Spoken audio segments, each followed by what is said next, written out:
Hello everyone and welcome to Suzuka, sunny Suzuka for once. It was very wet last year and we are here for another round of Formula Sprint 2. My name is Toby Davis. I will be joined shortly by Alex Foulkes, but now is as good a time as ever to head straight into qualifying for the third round of this season.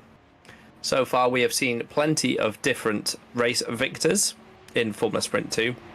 On screen right now you are looking at the Potentia of Sandeep Singh, and I will say that he's had an up and down season so far. We'll be looking to really attack the title charge as the season develops.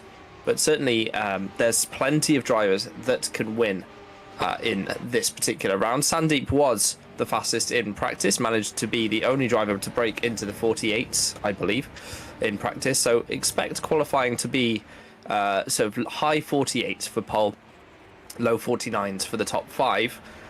What was nice to see was Craig Patterson managed to set a very competitive lap time, 1:49.3, which put him 6th in practice. So Craig obviously recovering some of his form, and he has decided to participate in this round, which is great to see, rocking that Nigel Mansell helmet as he goes around the final corner. We're actually still in practice, sorry, excuse me.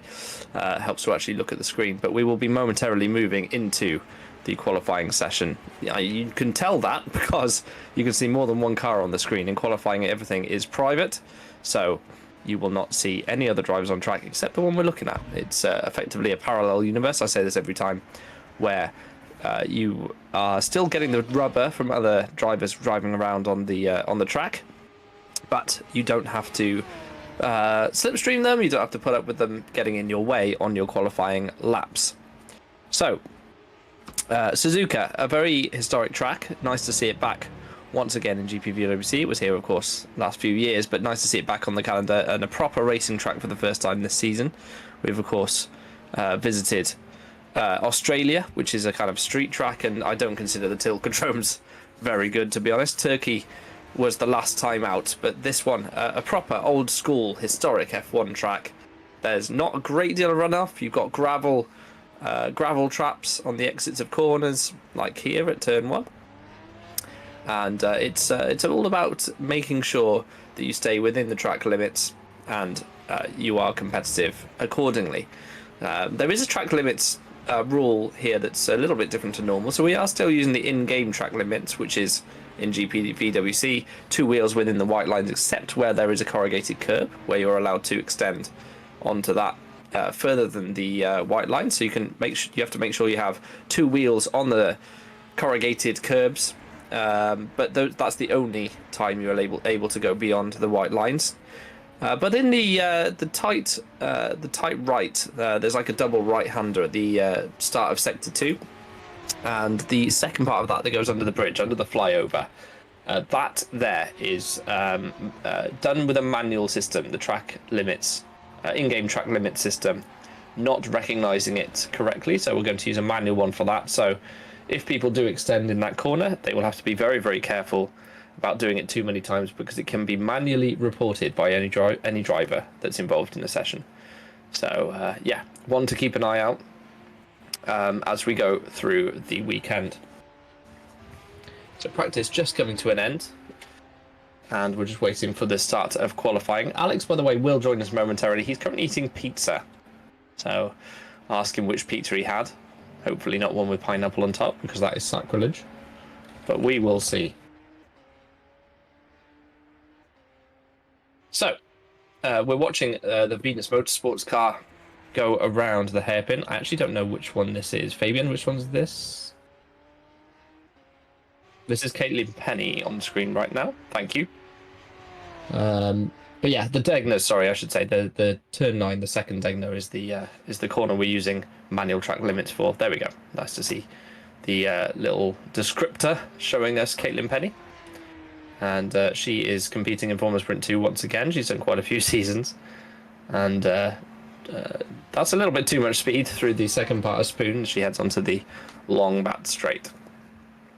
In terms of the championship, we do have some names at the top now that sort of starting to become familiar. We got Junior Lopez is leading the Drivers' Championship by 14 points. He's on 68. from Amari Watson in second on 54. Kasper Koritz as well on 54. And Sandeep Singh fourth on 47. Brody Lawless currently fifth on 41. And yeah, so there's still plenty to fight for. Obviously, we're only 2 rounds into the 16-round championship.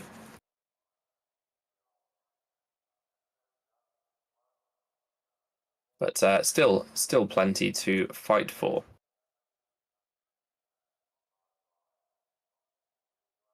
I don't believe, in fact, there's a few drivers missing this time around.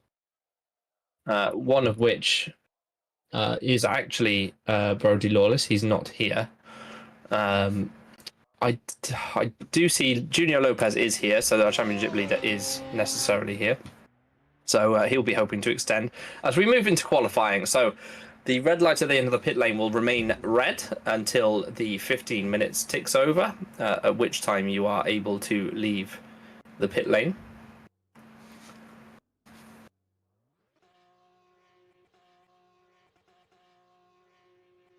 There is the green light. So Domenico Scarpelli, we are watching on with. He's leaving the pit lane now, coming into the first corner on his first out lap. Be interesting to see who is able to take their practice pace into qualifying. As I say, Sandeep Singh was topping the charts in practice with a 48.8 actually improved to. Amari Watson P2. So we'll see if either of those guys can maintain that form. Scarpelli is Singh's teammate at Potentia, and he is a plenty handy driver himself. He got a reverse grid win at the opening round at Australia. Menno Klunt got me with quite a good April Fool's joke earlier. He he said that Owen McGorgy would be racing for Potentia at this round in place of Scarpelli, which did actually get me. I wondered if that was the case, but yeah, never thought it might be April Fool's. So well done, Menno. Absolutely got me there. But it is Scarpelli, the Italian, in that car for Potentia. So the race winner earlier at Australia, he's on his out lap. Otherwise, change-wise, I will go through it when they crop up. We've got Lucas Murno in the GPVWC Academy car. Andrea Kanaya returns there as well. So those two in the Academy team for this particular round. There's also Lorenzo Turi is in the Freccianera, and Christos Philo is returning for Reading Game, partnering Kasper Koritz at the RGS racing car. So, welcome back, Sfilo. He's been absent for a short while, serving a temporary ban. He is now back though, and hopefully will keep his nose clean and prove that he's a good driver and deserves to be here. So it's good to see him back.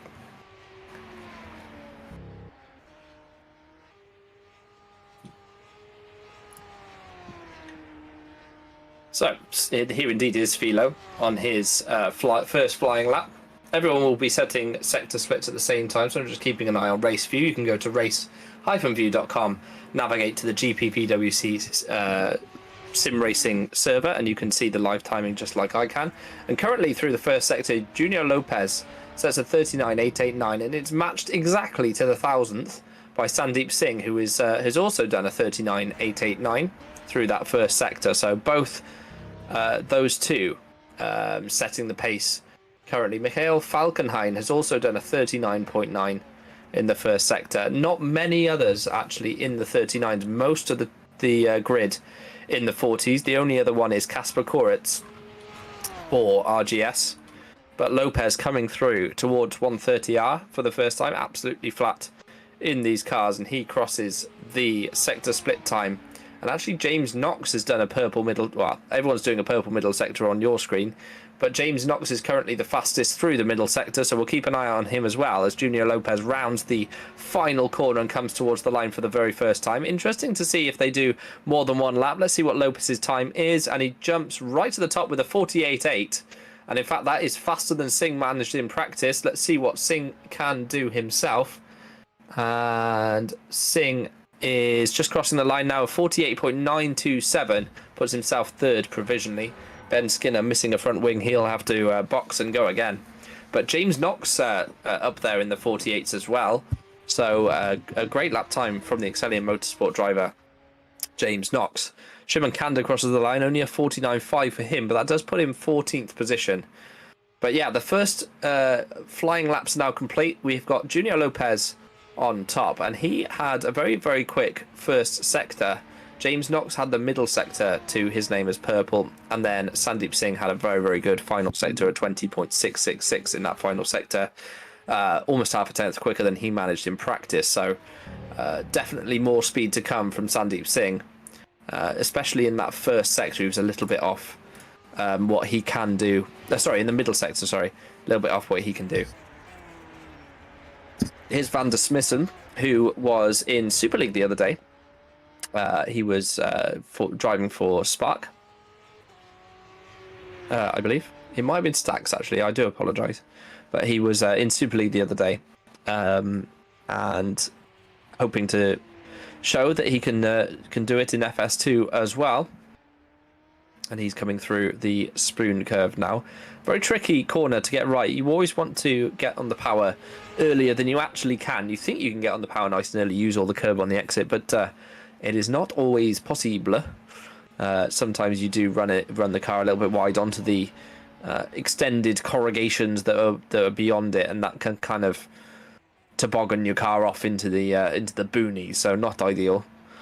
It's more about precision through that corner and making sure you time your exit correctly. Van der Smissen then starting a flying lap.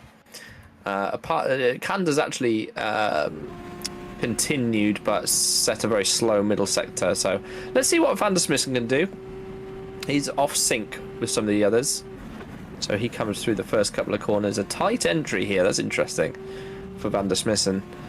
And through then the S's in the first sector, all about momentum through here and keeping the highest possible minimum speed. Turns into the right, and you want to hug that as long as possible so that you can be easy flat through the left-hander and then into the Degners. The first right-hander of the Degners is all about commitment. How much speed can you take through that apex and how much curb, and quite a lot for Van der Smissen.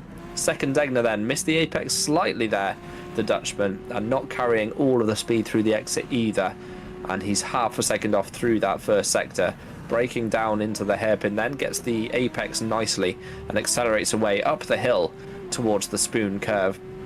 Easy flat through here, but the nature of the track, the fact that it's a curved section, means that DRS is not enabled through this section. And actually there's only one DRS zone on the track as he pokes his nose into the spoon curve and through the second part, gathered it nicely off the initial curb, and that was nice and tidy, if not spectacular, through there for Justin. Setting his first lap, he will want to get a nice banker time onto the board. Then we come through the second sector split and into the what used to be terrifying 130R. They've eased the exit somewhat over the years after Alan McNish's huge accident in 2002 where he actually speared through the barrier. And now easy flat in pretty much every series that comes here. And across the line goes Van der Smissen at 49.6. But yeah, 130R is so easy flat for these Formula Sprint 2 cars that they actually take a tight line through there to minimise the distance around the track, which is fairly astonishing considering where we were 25 or so years ago. So let's see who is on a lap. Ben Skinner has just done a 49.092 to pop himself into 5th place. Kasper Koritz has improved to a 48.957. He's just crossed the line. And that's a pretty impressive lap time from Koritz, who slides through the first corner. And this will be an in lap now rather than another push lap for him. Junior Lopez has just gone purple through the first sector. I fear he might have run a little bit too wide, though, through the second Degner. And if that does get looked at manually, I think he'll lose this time, but it won't necessarily give him that issue in game. So that's something to keep an eye on generally throughout this entire weekend. He has gone purple, though, through the first sector and coming towards the double left at the spoon curve. Gets the apex nicely Uses a tiny bit of curb on the exit. Again, beautiful apex, and then runs the car all the way through the exit to the outside of the track. That was pretty good from Junior Lopez. Little bit squirrely on the exit. Perhaps lost a little bit of momentum. Indeed, he lost 2/10 through the middle sector. So he's got it all to do in the final sector. He has done a good final sector on his provisional pole lap time. And in fact, he's missed the apex entirely through the first part of the Casio triangle. So this could easily be an in-lap, and is. Sandeep Singh has also gone purple through the first sector with a 39.803 and has matched the middle sector. So he's still fractionally up and bounces across the curbs through the Casio triangle and through into the final corner he goes. That looked pretty neat and tidy. The last sector is effectively just that one chicane. Can he take pole? He can. A 48.615 from Sandeep. Exceptional lap time. That's a good 2/10 faster than he managed in practice. That car looks very hooked up, so good to see there. Scarpelli, his teammate, 2/10 down through the first sector, and breaking into the hairpin he goes. And again, they're all taking this tight line through the hairpin. In Formula 1, you see them running a little bit wider than that to carry the momentum around the corner. The steering angle of the Formula 1 cars, I mean, they are effectively boats these days, so it can be better to treat it a bit more like an oval and maintain the speed. James Knox has just done purple in the final sector and nearly got, in fact, he's only a 10.5 off Singh in that lap he's just set. So Junior Lopez from provisional pole is now P3. And as we know, in the pits, he's probably on an outlap now. Is there anyone else on a flyer? As Capelli has set a not a personal best through the middle sector. He's 4/10 down on his teammate who is currently on pole. Although, if he does nail the final sector, this would be an improvement for him, considering his current lap is 6/10 off, and he has decided to bail boxes and will go again. Here's Christos Philo coming through the middle sector towards that timing split. What has he got in his back pocket? It's pretty good, actually. 2 green sectors for Sfilo, so this would be an improvement if he maintains composure through the last couple of corners. Into the chicane he goes, gets all of the curb on the inside. That's legal. As long as you have 2 wheels on that corrugated red and white curb, that's fine. Through the final corner he goes. Tightest line possible for the minimum track distance, and it's 16th for Sfilo at 49.301 for him. Lucas Murno, our GPVWC Academy newcomer, is on a lap as well. He's done a 40.166 in the first sector. We're just watching Jörn Dicht come through the spoon curve. I'll keep an eye on what Murno can do in the second sector as well. Dick's currently 26th position, hoping to improve his lap time if he can. For Blue Horns, he comes to the middle sector. He's quite a bit off, unfortunately, for Dix. Murno has gone green as well in the middle sector, so I'd like to see what he can do through the final sector if possible. Lucas for the GPVWC Academy crosses the line, 49.139, and that puts him into the top 10, which is excellent for him. Dix does improve, but only to 23rd position. And Ben Skinner has done an excellent first sector. Here is Skinner on a flyer, coming into the hairpin himself, getting the nose in, trying to get all of the apex. A little bit sideways on the exit, bit too much power, bit too early. That's all that is. Too much steering angle, and the tyres scream enough. Send you sideways. But he's coming up the hill towards the spoon curve now. And can Ben Skinner carry the momentum from that first sector through the spoon curve and towards the second sector? That's too wide, unfortunately, for Ben. So this lap, unfortunately, will not be an improvement. And we'll see if he boxes or if he tries to do another lap as he goes into 130R. I am finally joined by Alex Foulkes, who has been munching pizza, I believe, for the last for the last little bit. How are you, Alex? Good. Yeah. It was pizza. It was very good. It was enjoyable. Nothing too special. Pepperoni. The normal. I did wonder. I thought it might be pineapple. I know you. I'm not weird. Kanaya on a lap as well has done a green first sector. Sandeep Singh, Alex, is currently on provisional pole, a tenth and a half ahead of James Knox and substantially faster than he managed in practice. Some very, very good sectors for him. Kasper Korit, by the way, 48.541 out of absolutely nowhere, has gone to the top of the timesheets. So he improves over the top of Singh by quite a lot. That's incredible from Kasper. And showing what he can do in that reading game machine. Here's Kanaya coming through the final couple of corners. He is quite a bit down in that middle sector, but comes across the line with a purple final sector, question mark. I wonder if there's a slight bug with where that split time cut itself, if you see what I mean. Because he was 9/10 down on the middle sector, but to be over a tenth and a half up in the final seems a bit odd, but there we are. Omari Watson, we haven't said much about him, but Alex, he is on a fast lap and he's gone purple through the first sector. Yeah, looking strong for Orbit Motorsports. Is a 39.87, almost a quarter of a tenth quicker in the first sector than was Kasper Kuritz. But Watson here, nice through the hairpin. I wouldn't say there was too much going on there, and it's a little slidey through the spoon, but otherwise relatively planted in that minty coloured livery. Down the back straight, heading towards 130R, the fastest corner on the track, and probably the most exciting corner, especially if we get a couple of overtakes going on today. Omari Watson across the Sector 2 split. Not too good. 2 tenths down on the best time in the second sector, and that will put him about 1.2 tenths behind Kasper Kuritz, so it's still available for P3 here as we move towards the line for Orbit Motorsports. Omari Watson crosses the line and moves up to P3, dropping down Junio Lopez.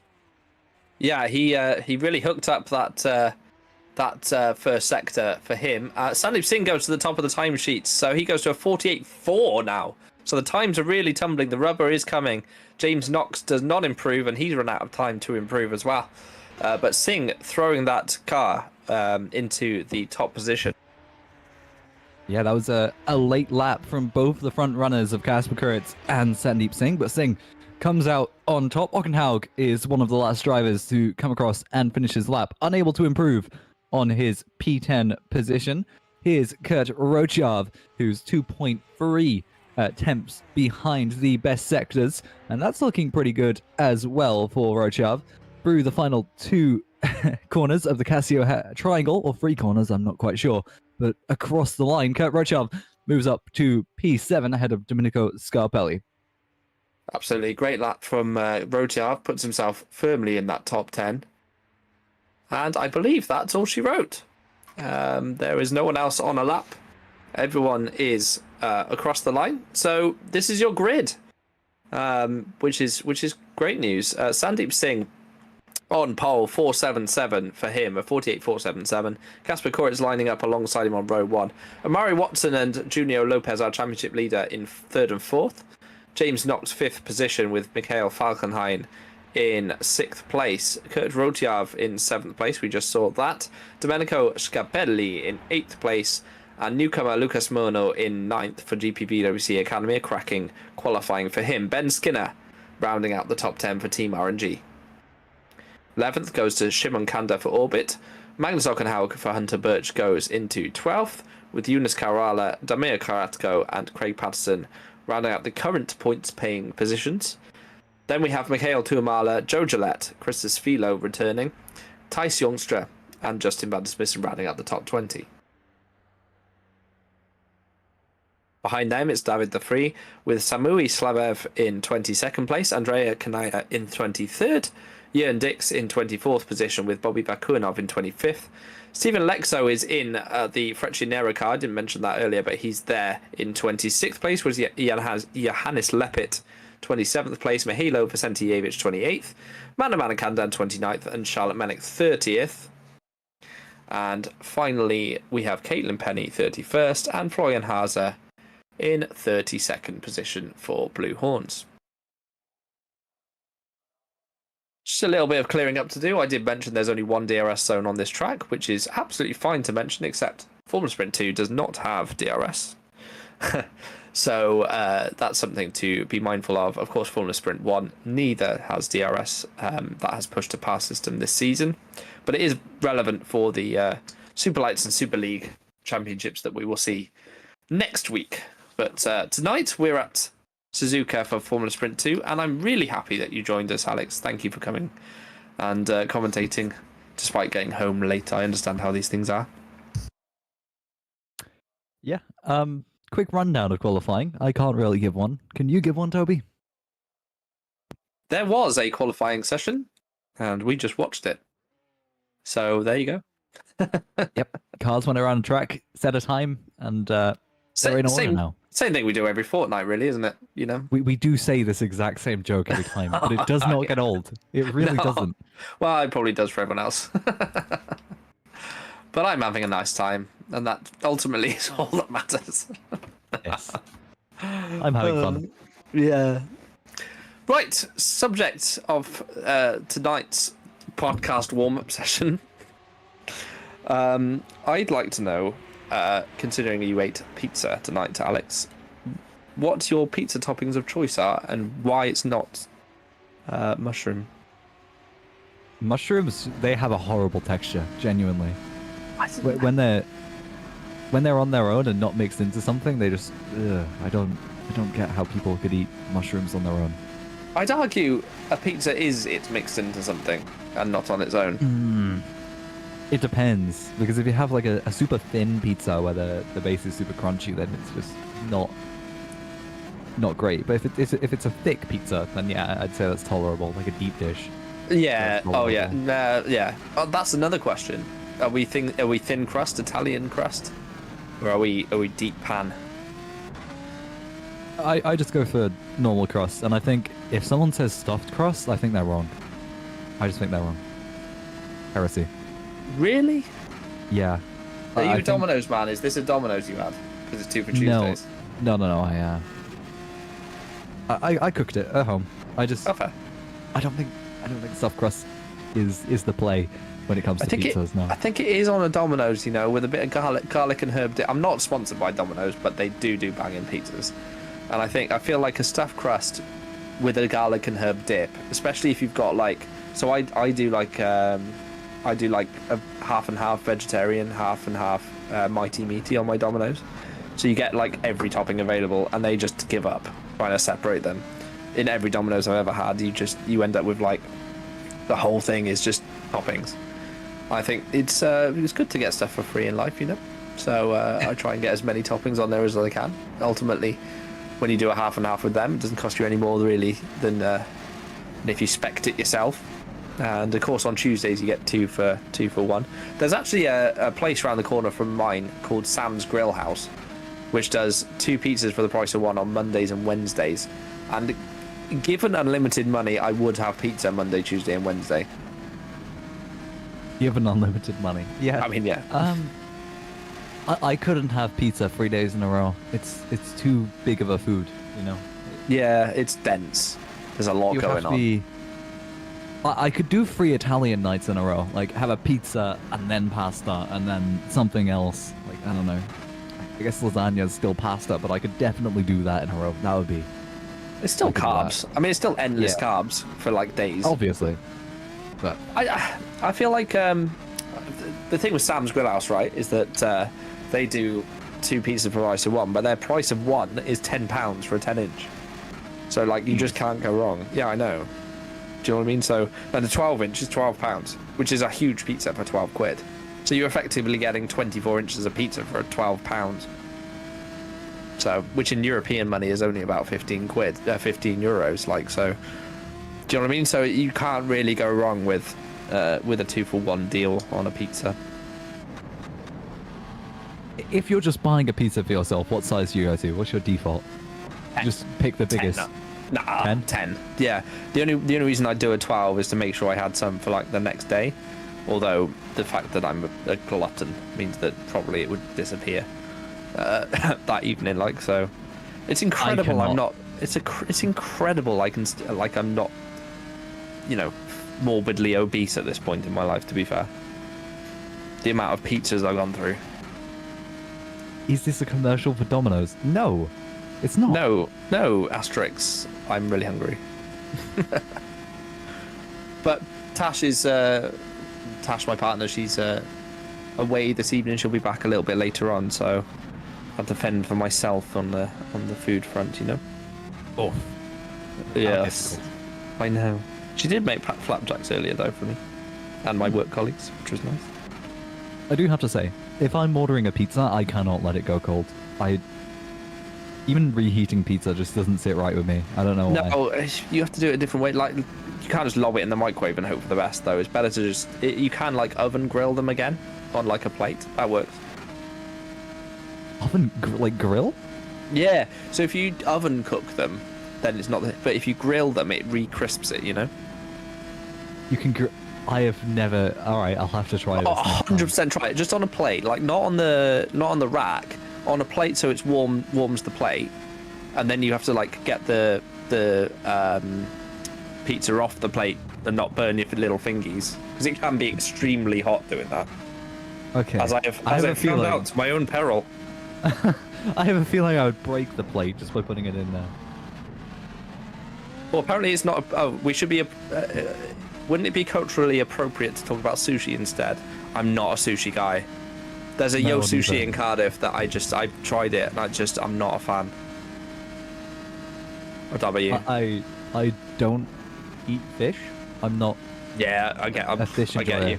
Yeah, I get you. So, I will eat a fish, you know, but I don't choose it. I don't go to a restaurant and go, I can't wait to have scallops or, you know, tuna on something. It's not what I choose, but I will eat it. You know, I mean, like a tuna pasta bake's quite nice. If I go for a pasta bake, it has smoked sausage and like chicken breast in it. That can't go wrong. Oh, pro tip: crush up some crisps and put it on top. Does it depend on what flavor? Like, well, I mean, standard? like, so if you're doing a tuna pasta bake, if you would put onions in the pasta bake, right? So cheese and onion crisps, for example. Unbelievable shout, that one I learned in uni, like using up stock of stuff and mixing it together. I used to make scrambled egg, and you know those like sachets of pasta that come ready to cook, you just put water in them and milk. Yes. Like what are they called? Like, yeah, you put like 100 ml of milk and 200 ml of water in. What are they called? Like pasta and go or something. Anyway, you get like the sachet pasta, make scrambled egg, and then baked beans, right? Cook some baked beans, mix it all together. It's unbelievable. It looks like cat puke, but it's amazing. This is the most university meal I've ever heard. Oh, but it's incredible though. Apart from like a pot noodle and crisps. Yeah, I mean that's like if you're really minimum effort, you know. I used to buy, you know, Weetabix comes in really ridiculous quantities, like 72 or like 156. 156 bricks of Weetabix, yeah. So I used to go to like the cash and carry and buy the largest box of Weetabix I could, like 2 kilo bag of rice. And some days my meals would be literally like 4 Weetabix with some milk that wasn't mine, and then just like some boiled rice and a couple of pints. Toby, I want to direct you to the Formula Sprint 2 chat. It's incredible I'm still alive. What's going on in the Formula Sprint 2 chat? I've forgotten we're actually supposed to be commentating. Just look at it. What is that, Owen? What is it? What's he put? So what am I listening to? These are pro tips. These are literal pro tips for how to eat healthily. Also, Toby's a corporate shill, and yes, other brands of Weetabix are available. If you want to go to Lidl and get knockoff Weetabix, feel free. Now we're advertising Lidl. Oh yeah, or Aldi. other cheap substitutes are available. What else are there? There's got to be more, right? More what? You could just go to the corner shop and get what they have at the corner shop. Yeah, but they mark them up so much. I obviously used to do recently I did 2 jobs, so I afford to buy my house. And the corner shop across the road, he told me the reason some of the prices are so ridiculous, like £3.41 for like a tin of beans, or like 38p for like whatever chewing gum, is so that to force you to open the till to give change rather than pocket like a tenner, because he didn't trust. He said like corner shops, they don't trust their employees. So if something's exactly £10 or it's exactly £2, it's easier to pocket. Whereas if you have to give someone change, you're more likely to put the money into the till. Isn't that interesting? Fair enough. I thought that was interesting. But yeah, good guy. He was called Shirley, but that wasn't his real name. Is it ever? No. In the valleys, like everyone has nicknames, and they don't make any sense. The valleys in general don't make any sense. Well, certainly their language doesn't, or their accent. Language especially. I'm English, and I put like English flags all up around my house when it was the Euros a couple of years ago. That was not the best idea, because every single person like beat their horn, or like I was just going into my house one day and he went, "Oh, I hope we beat you." Hope we beat you. Because obviously we was in their group in the Euros a few years ago. The Valley's accent. Well, the Valley's accent is just perfect. What the? It's absolutely ridiculous. Can't believe we got knocked out by England. Bale should have scored a few. Warm-up's over. You'll all be pleased to hear. I've also seen a few comments that it's like the Le Mans 24-hour midnight commentary. Oh, and I mate. have to say, as a counterpoint, this is what we've always been like. This is literally We've every been time. here for 19 rounds now as a commentary duo. It has been this way every single time since... Where did we start last season? It wasn't Australia. Or was it? No. Where did we start last season, Toby? Yes. Imola. Question mark. Was it Imola? No, No, last season was round 3. Australia as well, brother. Okay. Well... Yeah. C23 was Imola. I'm not Welsh. Imola. They call me Welsh. No, I just live in the valleys. It's lovely. Oh, fun fact. I went through this the other day, and I was looking at all the reverse grids. Oh, God. Just to see Not when the reverse last time grids. was. When the last time was that we had a P11, and just give me guesses as to when it was. Last round of 23. Longer than that. Go on. Since Canada 2023, which was round 6? round 6, Yeah. I believe. So we haven't had a reverse grid for 28 rounds of P11. 28 rounds. 28. That's crazy. Today will be the day. But I don't know that for surezies, but let's hope. We live in. If it we is, live in we're all hope. partying. We're gonna party. Don't know how, but we will. Yes. Oh, the people are sharing. People in the Discord are sharing their meals tonight. Oh, the thing that Alex Lahoo has posted. Yeah, and Greg has Fist is so sad. It's just a potato with some sauce on it. Now, if you look under that, I'd like to introduce you to a concept called fish and cheese. Christian Vazdah's got the right idea. That looks really nice. He's making a proper burger there, I think. I don't know what sort of burger, but I want to find out. Right, we got a race to commentate on. Do we? And yes, we should do like an endurance commentary, shouldn't we? To be fair, it would go in no time at all. I would have no voice left. We'd be waffling on for hours. We'd miss everything. Formation lap, you can do the grid. Oh, thank you. You're welcome. There's the grid, there's the cars. Sandeep Singh lines up on pole with Casper Kurtz. Behind him, Omari Watson lines up P3, and Junio Lopez lines up P4. James Knox is P5 with Mikhail Falkenhayn in P6. Kurt Tarochyov 7th, and Domenico Scarpelli rounds out the 4th row.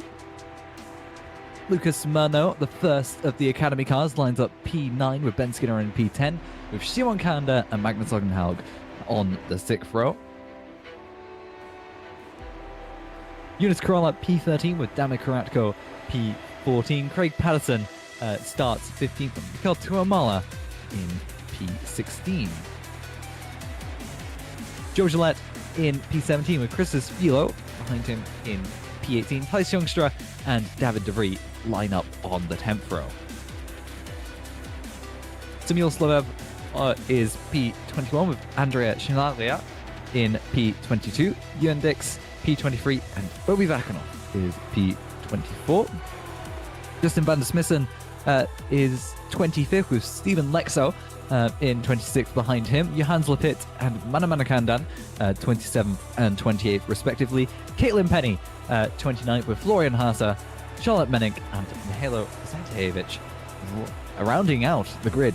That's all 32 cars. That felt like forever, honestly. Forever is just a time, and time is infinite. Forever is just a time, that is correct. It's just not measurable. It's immeasurable. Well, it's countably infinite, so... Did you know there are bigger infinites? So, for example, how many times you can divide the number between 1 and 2 is infinite, right? You can divide it an infinite number of times between those two numbers. But obviously between 1 and 3 is a double that amount. Yeah, okay. Yeah. Right, let's hope for a nice, tasty race. We've talked about food long enough. See what happens as they come down into the first corner. Mihajlo Vicentijevic, the last person on the grid. No reminders of what happened last time as well with this specific car. Yeah, that's the best left. We're being asked do the past we're thing. Drunk. I wish. Leave it to do be in the past. Yes, something like that. Right, we look along the start-finish straight, and we look for the red lights to come on. Here they come. Sandeep Singh on the right, Kasper Koritz on the left. The lights go out and away we go. Sandeep Singh getting away well. In fact, he's easily cleared Koritz, and Koritz is under pressure from Amari Watson as they turn into the first corner for the first time.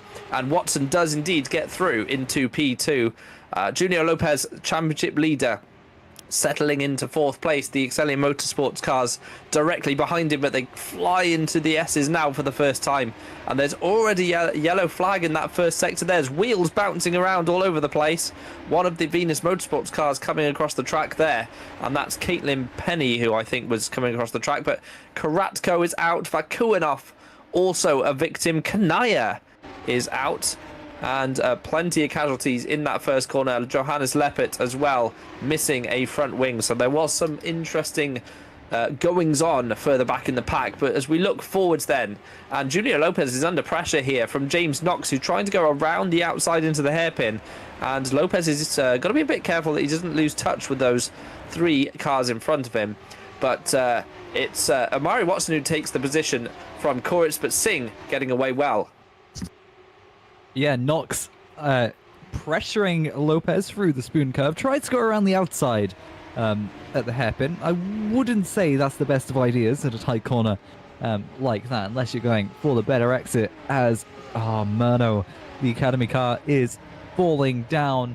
And I don't think he's lost a wing, but it's a bit of a spin for him at the spoon curve. And Knox here, under pressure by Kurt Rochar, his teammate, and sort of has 2 cars in front of him, very close to the back of Junior Lopez. And there is a Potentia trying to get past Ben Skinner. Domenico Scarpelli on the outside. Skinner on the inside down the straight. It's going to be Scarpelli with the slipstream on board with Ben Skinner now.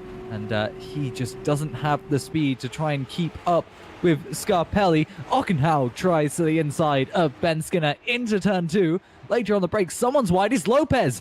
Lopez is fallen down from P4, and that's a massive drop. He's out of the points just from one mistake.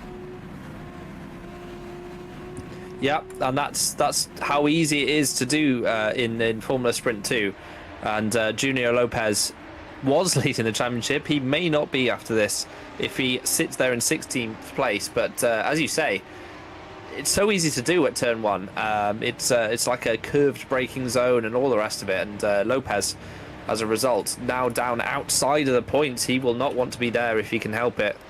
But I don't know exactly what happened to him. But yeah, he was off into the boonies when we saw, and recovering now in 16th place. He's got a lot of work to do to get into that reverse grid. 11th to 15th positions for race 2. 10th to 15th. 11th to 15th for race 2. Yes, 10th to 15th. Ben Skinner down the inside at the spoon curve, forcing Scarpelli back into P7, and now weaves along the straight, breaking the toe. You are allowed to do that, just can't be too excessive when the car is close. Scarpelli moves to the outside in 130R, has significantly better speed, and Skinner still alongside with the Potentia car. Will have to be late under the brakes into the Casio triangle. Oh, not that much room on the inside for Scarpelli, and will have to tuck in behind for now. Sandeep Singh sets the best lap of 49.478. The two Excellians further ahead, not really fighting, and the top 5 just sort of passive right now as Scarpelli banging wheels with Skinner around the outside into turn 1, backs out and tries to keep that momentum going through the S's to try and attack later on at turn 9 and potentially at the hairpin of turn 10. Here's Craig Patterson fighting with Shimon Kanda, and almost off the racetrack there, almost pushed off the curb, but around the outside through turn 6, on the inside in turn 7. Craig Patterson gets past Simon Kanda in the Orbit Motorsports car, and now has to defend through the double right-hander, and onto the curb again once more for Craig Patterson, but he does have a nicer gap this time around and has successfully got past that Orbit Motorsports. Yes, and moving himself up the field nicely. I like keeping an eye out on Magnus Ockenhaug behind Scarpelli, with Falkenhayn in tow. We know how quick Falkenhayn is as well. Ockenhaug has been around the block a little bit. He knows how to develop a race and play the long game. And we'll see what he can do with Scarpelli. They're close with Skinner, but Skinner's dropped off the back of Rotiav and Knox, the Excellians, getting a bit of a gap, so it's sort of almost a 5-horse race at the front of the pack. But Singh has got away from Watson, really, actually. He's over a second now, and he will be outside of that slipstream as Kanda thinks better of a move into 130R. It's easy flat in these cars, but still a frighteningly fast corner as they head into the Casio triangle. We're on lap 4. This is going to go a lot quicker, this race, than the last 2, I would say. The track is very, very quick, especially out the in the final sector, as Kuritz is lining up Watson, and Watson's having to go a little bit defensive into the first couple of corners. And Kuritz, we know he has plenty of pace. He's shown it this season as well. These 3 at the front have been here before in Formula Sprint 2 2025, and it's all about whether Kuritz can make his way by Watson and potentially catch Singh. Because at the moment, Alex, I don't think that Watson has the pace for Sandeep. Yeah, Kuritz on a massive push here as well. Set the fastest lap last time around, but Singh, like you say, just looks comfortable with that 1.2 second gap to Omari Watson behind, and that will grow as Kuritz continues to attack Omari Watson to try and get into P2. But for all 3 of these drivers, these positions are just great when you consider Junior Lopez outside of the points and potentially will lose the championship lead after this race if he isn't able to recover to a better position. And for Sandeep Singh, that's amazing news if he's able to keep growing this gap, as Casper Kuritz seems to be struggling in the dirty air of Omari Watson and has fallen back quite a number of tenths, down 0.7. He was 0.1 off the back of Omari Watson in the last lap at turn 1, and now just has fallen back quite a bit and won't be able to recover it down the main straight with the slipstream. But Omari Watson, on a bit of a push actually, was purple in the second sector and has caught up quite considerably to Sandeep Singh, but to try and stay ahead of Casper Kuritz has forced Omari Watson into a bit of a push here, as Kuritz 5 temps now onto the straight, into the slipstream. Let's see just how much that will close up. And it's closed up almost 2 temps. And that would have been exponential if there was just a bit more straight there for Casper Kuritz. He could have potentially got the move done into turn 1. But these two cars here seem to be cooperating a little more than they have before to try and catch up to Singh. Yeah, and Singh himself, I think I think their cars are different or better in different areas. Kuritz has slightly more top speed than both Watson and Singh, so you would expect him to gain down the start-finish straight and into the final corner, which is where he's strong. But as you can see, the gap opens up through the opening part of the lap, where certainly Watson has more downforce than Casper, and as a result is able to pull a little bit of the gap before they get past the hairpin, which is where the track really opens up in speed. It's flat out all the way uphill too, and Lopez is dropping down the field again. What's happened to him this time? This is not going well for our championship leader at all. He looked really dominant in Melbourne and just unable to make good progress at Suzuka this time around. I'd love to see what happened to him this time around to drop all the way down to 28th place. And is this just some battling, or did he do this all by himself? He is coming through the final part of the S's. Is he going to run too wide? No. Yes, he is. The dirty air sending him wide. I've done that exact thing in this exact championship. Yeah, me too. Yeah. But shows, right, is what that shows a little bit, and I don't really mean to criticize here, but it shows that Junior has done maybe a lot of laps by himself, a lot of hot laps. And the dirty air has caught him out there. This is what happened to him in turn 1 as well. And, it's a bit of a late move that kind of put him off there, you know. Because he wasn't really putting his nose in there, whichever, I think it was probably Knox in the Excellion. But it just did enough to put Lopez off and send him into the gravel. And, Junior has got a lot of work to do to recover now. I don't even know if he's going to score points in this race, and he certainly won't be in with a chance of the reverse grid if that is the case. Oh, and here's what happened at the race start. Here's Damir Karatko, goes down the inside into turn 2 and just gets caught up with one of the academy cars. And, that's just unfortunate because there's nothing Karatko could do there. But he just gets ran into by about 6 different cars. I'd like to see that quickly on board. I feel like he, if we can just very, very quickly go on board with Karatko, sorry. I just want to see if, I feel like he could have grabbed first and accelerated off the track or held his brakes here. So he's understeered into the academy car, and then here I don't think he's held his brakes. Yeah, not great, actually. I feel like Karatko will take some of the blame for coming back on track there. If he'd have really jabbed the brakes on, he would have stayed off the line there, Alex. Yeah, I just think it's an unfortunate place to spin, really, but you have to say, a bit of the work does have to go into the drivers that weren't even trying to avoid that. I mean, one of the hot cars just drove straight into Karatko and didn't really process that there was a car sideways in front of him. So, yeah, it's a very much a partial blame situation. But as we return to the actual race that is happening right now, Casper Kuritz is right there behind Omari Watson as we cut to Magnus Ockenhaug on the back of Scarpelli, who has presumably got ahead in recent laps, ahead of Magnus Ockenhaug, of course. But he doesn't have that far to go to try and get past around the outside of Domenico Scarpelli into turn 1. And late on the brakes, nicely done by Scarpelli, nicely done by Ockenhaug. They're still side by side. There's a tyre on the middle of the road that both of them managed to avoid. And Ockenhaug does get the move done, advances to P6. Yeah, and this is what I mean. He was playing the long game earlier on. I don't know if he's got enough time to get anywhere near Roadcharb or anything like that, but Ockenhaug was always looking like he could get by Scarpelli earlier in the race and has now done so. And the Hunter Birch car moves through and into P6, which is a cracking result for him. It was interesting to see that when we rejoined the action, Watson was actually within a second of Singh. So this race is not completely done and dusted. And of course, those top 3 have now been joined by James Knox in P4 as well. He's well within slipstream range and is actually only 6 tenths back of Kuritz. So there's still enough time for something to happen for the lead of this race, but it needs it sort of needs Singh to make a little minor error, because I feel like his pace is just so strong today, having put his car on pole, that it would take something fairly dramatic or a mistake to get Watson and Kuritz right there with him.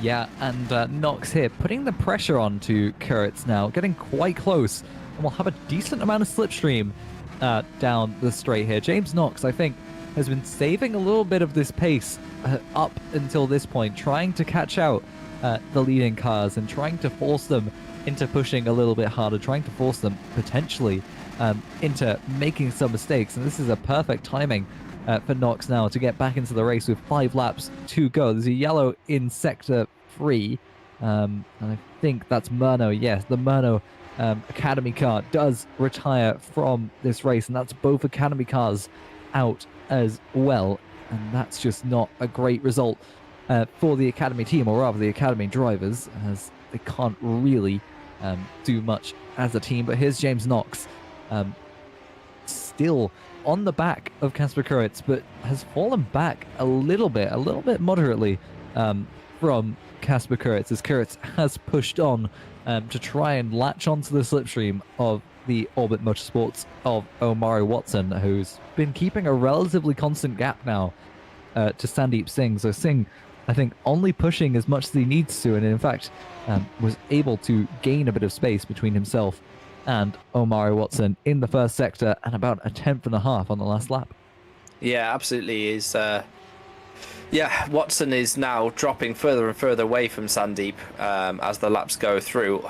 It's difficult to read because the spoon curve almost has a little bit of a bug with the live timing, but as they go down the back straight now, still outside of slipstreaming is Watson. I think it's about a second that it starts in this series, and when you're outside of that, you don't get any benefit at all. You're just more likely to be under pressure from behind. So it really does need a really superb lap from Watson. He's capable of it. He's set a very fast lap earlier in the race, but it needs that so that he can get in that battle. In fact, he has just snuck inside that 1 second barrier now.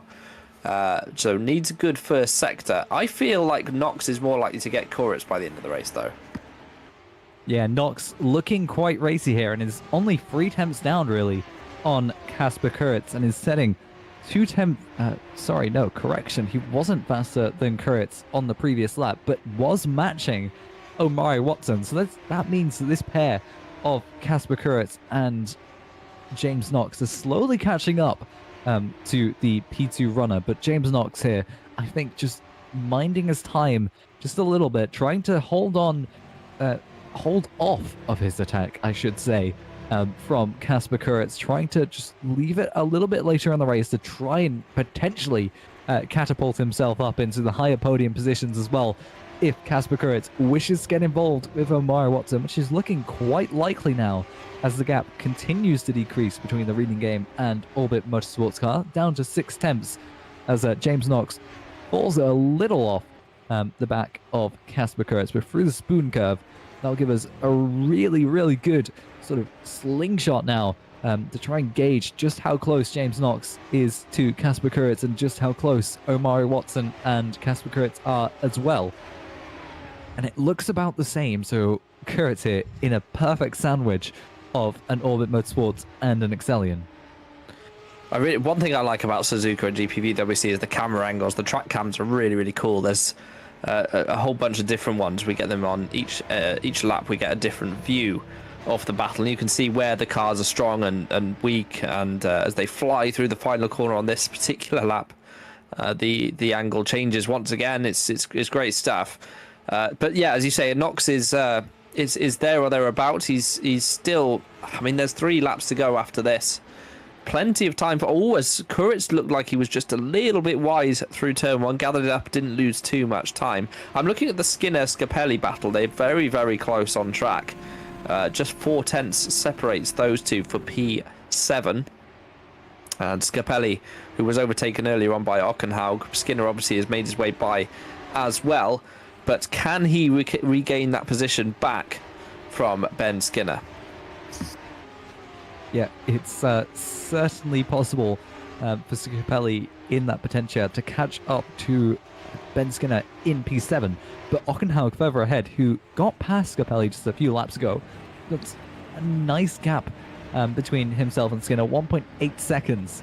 So he doesn't have to worry about this massive train forming behind him. And it's not uncommon to see here at Suzuka, to see some relatively large slipstream trains as a result of the high overall speed of the circuit, as Lopez once again is falling down the order and does not finish race 1 here at Suzuka. So it's a nightmare round, a nightmare start to Suzuka for Junior Lopez, as Chris's Philo is overtaken by Justin van der Smissen, but quickly that position is reclaimed by Svila.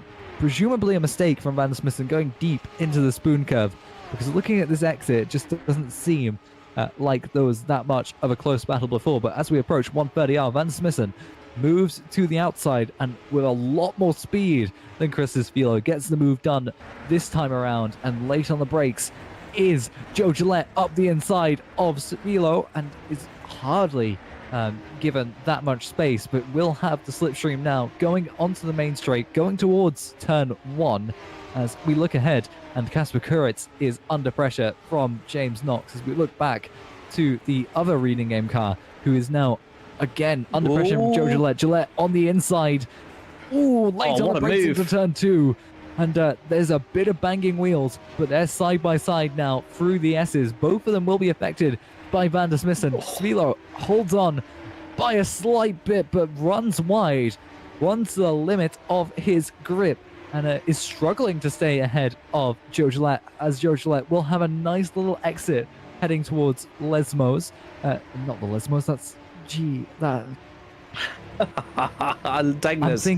The Degners. I mean, they're basically the same corner profile. Yeah, so definitely. Yeah, similar language as well, isn't it? Japanese to Italian. Yeah, very similar. But Svilo and Gillette there. That was nice, tidy, sensible racing from the pair of them. There was a little bit of wheel banging, but nothing too bad. And it was nice to see that they survived that one. It was hard but fair. And I don't condone contact necessarily, but when there is some, provided it's minor and it's sensible, it's not too bad. And they both got away with that one. David de Vrij then on the back of Joe Gillette. Joe Gillette has been known to have slightly better pace than he has today. It just shows how competitive the field is. And I think, it's a highlight of GPVWC in 25 altogether, in my opinion, that every league is just better standard than it was last year, as de Vrij sends it down the inside into the Casio triangle, and again side by side they go. And I have to say, Alex, overall the racing and the driving standards have all been much better this season in Formula Sprint 2 than they were last, I would say. Yes, last season it felt like everywhere we went inspired chaos. That looked like someone going around, but I think that was a bit of a glitch for Omari Watson, as Knox did try and attack Kuritz into turn 1, but wasn't able to get the move done, and ended up running wide in turn 2 and lost quite a significant amount of time now to Kasper Kuritz with 2 laps remaining. I was going to segue onto what you were saying previously, but I forgot, and so we're not gonna segue onto what you were saying previously. Is what I was saying. Yes, like I said, everywhere we go, inspired chaos. I mean, when we commentated the Superlights Imola race together, that was an experience, that's for sure. Of course, we're used to the sprint format, and everything was happening at sprinting pace, especially lap 1. Yes. It's one of the most interesting incidents I think we've ever seen, and that is with FS2. Yeah, for sure. But I think it's the case. We just have a better standard this season. It's good to see, and it's what it's all about, really. I mean, everything's improving. There's a new car model for Formula Sprint 2, and hopefully we will have the same for the Super League and Super Lights next season with the new F1 regulations coming into force. We like to follow those, so it's great to see. But we're now on the final lap of the first race here at Suzuka in Formula Sprint 2, and it looks like, to be honest, Alex, this is Sandeep's to lose. It has been most of the race, to be fair, But at this point, he's extended his advantage to 1.5 seconds over Omari Watson. That wheel's still in the middle of the track, by the way, on the exit of turn 1. But I fail to see any way that Omari Watson can get by him now. Yeah, unless Singh were to, say, spin up here on that curb, which we saw Junior Lopez do a few laps ago before his retirement from this race. Sandeep Singh, like you say, just in a perfect position here. And look at the gap. It's very significant. In fact, Singh could probably coast most of the way now to the finish line. Sorry, I just got flashbanged by a message popping up on my screen. Anyway, yeah, I just completely lost my train of thought as I tried to read the message and commentate at the same time. It just doesn't work. But through the spoon curve, Sandeep Singh just sort of bolstering his advantage from Omari Watson. 2 seconds now. It's such a Gen Z thing to say, honestly. Oh, good. I'm too old for this. Yeah, Sandeep Singh coming into the final couple of corners now through 130 for the final time. There was indeed no way that he was going to be usurped on this final lap. Into the Casio triangle, he breaks over the curb through the left. One more corner to go, and round he goes to become a race winner again in Formula Sprint 2 in 2025. He wins the first race here at Suzuka from Omari Watson with Kasper Kuritz and James Knox. Second, third, and fourth. Rotiav, a quiet race for him in P5. Ockenhaug nearly got to him in sixth. Ben Skinner coming across the line ahead of Scapelli in seventh and eighth. And Craig Patterson moving up from his 15th place to 9th. That's good for him in the Priority 1 Esports car. His teammate Eunice Corrala in 10th place. Falkenhayn in 11th. Tuamala, Youngstra, Kanda, and Van der Smissen rounding out the points. Here's Menink. Oh, that was almost a dead heat across the line for 21st place. It was very tight. I need to have a look at race view.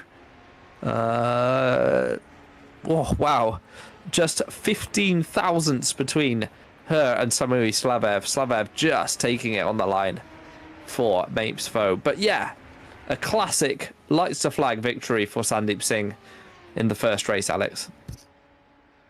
Yeah, and Potentia, the first team for both drivers to have won a race so far this season. Just to remind you of the winners, race 1 in Australia was Junior Lopez with Scapelli. Race 2 winner in Australia as well for Potentia. And so that will be 2 wins in 5 races for Potentia Grand Prix and 1 win for both of their drivers. So that's looking relatively strong. But here's the results then of this race in Suzuka. Sandeep Singh takes the win for Potentia with Omari Watson and Kasper Kuritz lining up the podium. James Knox and Kurt Rochav a strong showing for Excelli in 4th and 5th.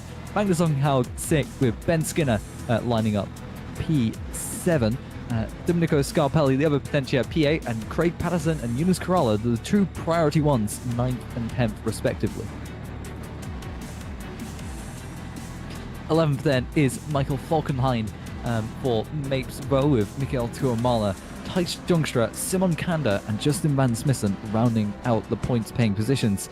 Christos Filo just at the end was stripped of points, finishes P16 with Joe Gillette behind him. David DeVries, P18, and Stephen Lexo, 19th. Jörn Dix, P20. 21 is Samil Slavev in P21. 22nd is Charlotte Menink. 23rd, Florian Haase with 24th, Mihajlo Zandajevic, Caitlin Penny, Vanaman Kandan, Johan Zlopit. Junior Lopez is the first of the retirees in 28th, followed by Lucas Murno, Andrea Shania, and Damir Kratko and Bobby Vakanov, who both retired on the first lap in what I would call an unfortunate incident. But yeah, Toby, let's do our usual joke of summarizing the race, shall we? That there, right, and you will not believe this when I say this, but that was a race. And what happened was some cars went round the track, and we all watched it, actually, which was nice. So thank you for doing that. But we won't go anywhere, except for very briefly whilst the server resets, because we are going to come straight back into this for the next one, which will be race 2. So don't miss that.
Hello!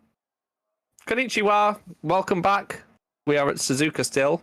We are at Suzuka still. Alex. I won't do that again.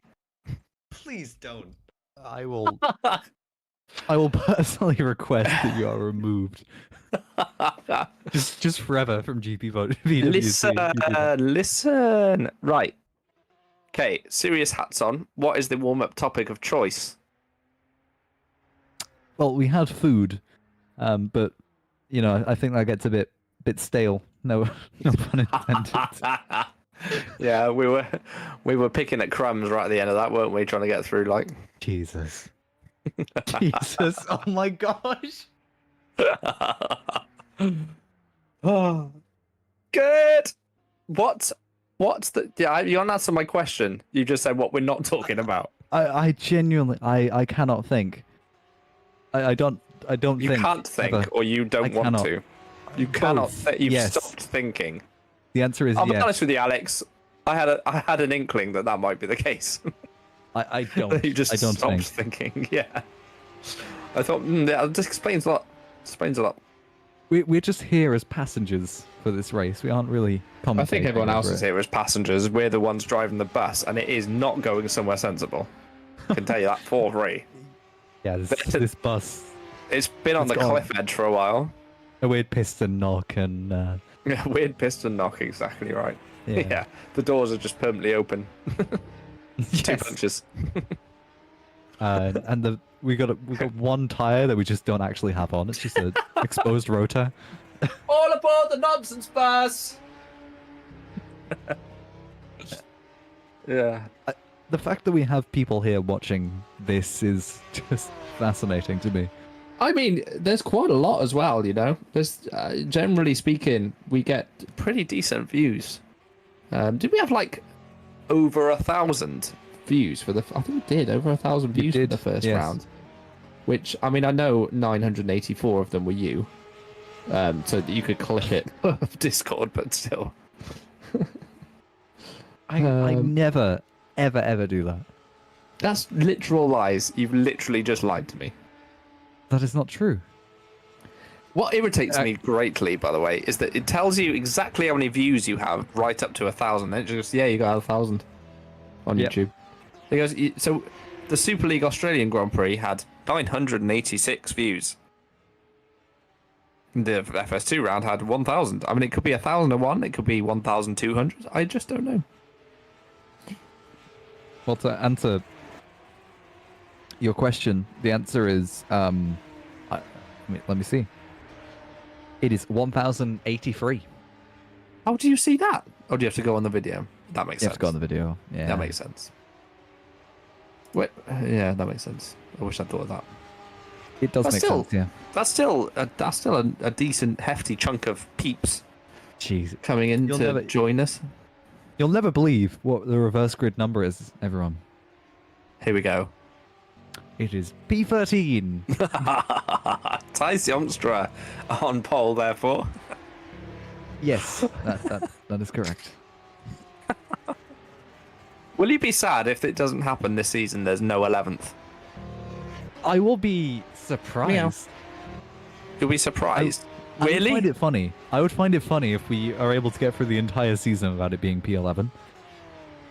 Because I think it's going to get exponentially funnier as we go through the season. Because we've been counting this entire time. And as I see the numbers just increase and P11's still 0, that's just going to be really funny. By the end of the season, that's all you'll be able to see is just numbers, reverse grid numbers and data. Have you updated your spreadsheet? It is updated, yes. You did it instantaneously. Yes, because I'm a massive nerd and I set it up so that the spreadsheet is automated now. Yeah. What, So completely automated? I have a list. I put the list in and I type in the reverse grid number. It counts it. It calculates the average. It counts the frequencies. Days. I mean, I'm all over it. I love this sort of stuff. It's fantastic. Fantastic. Yes. Yeah. It has to be said. Spreadsheets are Your jam. the best thing. The best thing ever. That's not true. Yeah. Someone's put, the commentators are change. I'm not sure what that means. We're still here. Still the same. Yeah, we're here. Unfortunately for you. Yes, we've been the same since the beginning of 2024. Sadly for everyone. And we're not going anywhere yet. That's right. We really should do endurance commentary, because then we don't actually have to talk about the race. We'd have to occasionally remember we're in the race, I'd imagine. Yeah, but it's more excusable to just... The thing is, I don't know if I could be bothered to dedicate 6 hours of my life to... I mean, no offense, but talking to you. Wow. I'm upset. Because it's so long. An endurance race is so long. You know, I don't even go to the pub with my mates for 6 hours, you know? Yeah. Do you know what I mean? Like, 2 is enough. By the end of that, you've recounted every story you've ever done with them, and remember that time? And then you just like run out of stories, and you go, well, yeah, nice one. Tash is still alive. I'm going home. Oh dear. We're not a cooking show. We talk about much more than food. Food show tier 2. Tier 2. This is tier 1. This is tier S. Yes. It's a cooking show in the disguise of a Formula Sprint 2 race. It could be a cooking show. We could do that. It would be very good. I'm happy to not just talk about food, but talk about cooking specifically. We could do that. You know, love a good spatula. Good whisk. A whisk. A whisk. A whisk. Yeah. By the way, there's warm-up over. Already. Oh yeah, well that's why we do it. Otherwise, you're just watching the time countdown endlessly, aren't you?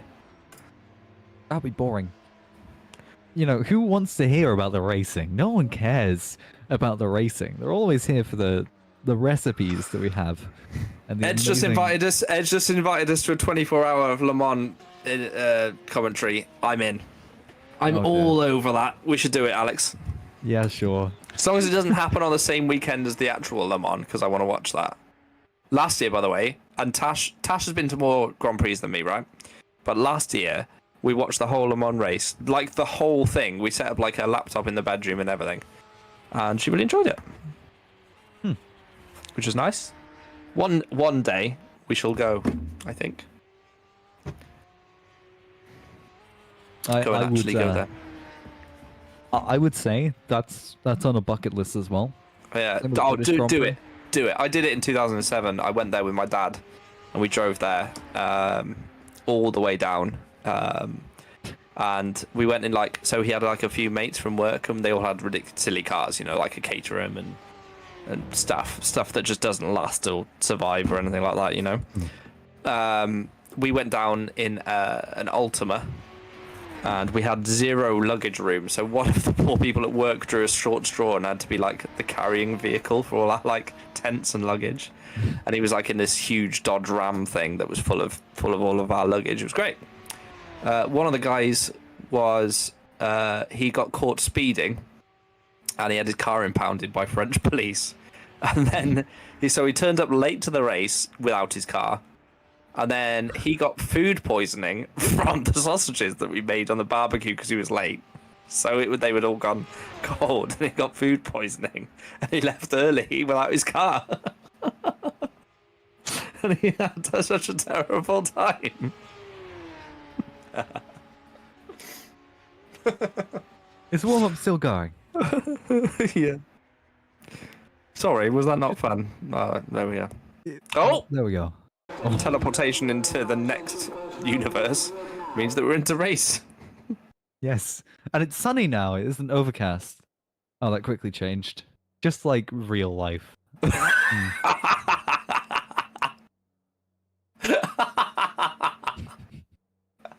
Oh. Good.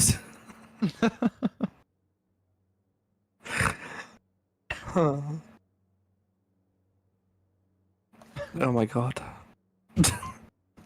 David said he's been to Le Mans from 2005 until 2 years ago, which I'm very jealous of. But you have to remember he's from Switzerland, so A, has probably got enough money to do so, and 2, is on the mainland Europe, so he doesn't have to worry about ferries and passports anymore or anything like that. That is not what FS2 means. What? We can't actually read that out, but please do comment in the YouTube chat. We do read pretty much every comment where we can, and they bring us much joy. The formation lap. Did you do it last time? Does that mean it's my turn? Yes, it's your turn. Yeah. But didn't you do the race results? I did do the race results. I loved that the graphic popped up. Fabian was like, "Are they ready? We're ready. I'll do it." Yes. Yeah. Yeah. No. Sorry. My bad. So Thijs Jongstra is the beneficiary of the reverse grid. He's on pole position with Michael Tuamala in P2. Michael Falkenhayn in third. Eunice Carrala in fourth place. Craig Patterson in fifth. Domenico Scapelli in sixth place with Ben Skinner seventh. Magnus Ockenhaug in eighth. Row 5 is Kurt Rotjarv and James Knox. Casper Koritz in 11th place, and Amari Watson joins him on row 6 for Orbit. Race 1 winner Sandeep Singh in 13th place with Shimon Kanda in 14th position. Justin van der Smissen is in 15th place with Krista Svilo in 16th position. 17th goes to Joe Gillette with David the Free in 18th. Stephen Lexau in 19th with Jörn Dix in 20th position. 21st is Samui Slavev. Sorry, Samui. Charlotte Menink in 22nd. I definitely haven't got Slavev's name right yet, by the way. I need him to get in touch. Freundhauser and Vicentievich are followed by Caitlin Penny, Manu Manikandan, Jonas Lepit, and Lucas Murno. We're into the retirements now. So Murno part of that lap one, Kanayo part of the lap one instant with Karatko and Vakuinov. Rounding out the field. Lopez absent. Yeah, I have just noticed the same. So our championship leader, Junior Lopez, not participating in race 2. I feel like his head has completely fallen off. Yep, Which being is sad. given a big fat donut on the. Crying out loud. What? I was going to say he's given a donut, which is a 0 on the standings, but What's food, up with all again. that? It doesn't make any Food. relevance at all to what we've been talking about, Alex. It's fine. No, you can say no, whatever not you at like. all. We've never ever spoken about food on this racing show. Yeah. So there we go. And why would we? This is a racing show. Yes, and we look at cars going quickly around tracks, and we We don't talk absolutely. about That's food all we ever. do. All we do. Of course, no one would ever want to watch two people talk about food, you know? No, and that's No. reflected in the viewing figures. Right, here we go. Final car on the grid. Tice Youngster is the first car on the grid, and he is on your right-hand side. Mikhail Tuamala for Cap Clay on the left, and we're just waiting for the lights to come on, which they are not doing. Here we go. Uno, dos, tres, 4, and 5. And we go! Tice Youngster on the right, Tuamala trying to get alongside, and in fact he still is there as they head into turn 1. Can Tuamala take the position from Youngster? And he can. At the first opportunity, moves his Cap Clay machine into the lead of the race. Falkenhayn in P3 with Carvalho and Patterson for priority 1 are right there in the mix as well. And the Excellions make contact through the S's, but just about hanging on is James Knox there. Casper Koritz right behind. There's huge contact, and there's some cars off in the background through the gravel. David Free involved. Shimon Kanda's involved. We've got Vakunov survived. So it's just the two. Oh, and sideways is one of the Venus Motorsports cars. That is Caitlin Penny recovering. And she has been unlucky so far this season. David the Free is missing a front wing.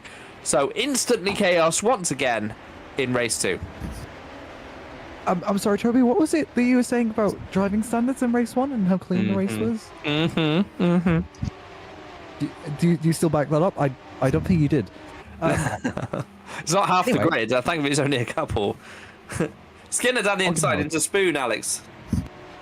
Yeah. Ockenhaug through the race almost immediately, but Skinner, like you said, gets past Craig Patterson through the spoon curve. Ockenhaug, a drive-through penalty for probably either jumping the start or being out of position in his grid box, and that's quite unfortunate. But Ben Skinner under pressure once more from Craig Patterson. Patterson on the inside in 130R, and behind him is a potential Scott Belly, and someone's over 130R. It's Justin van der Spissen who's gone into the barriers, and that is a car that will not be moving anywhere anytime soon as Ockenhaug moves into the pit lane to serve his penalty. Scopelli following a trail of weaving cars ahead of him, and he's so lucky to be in control right now.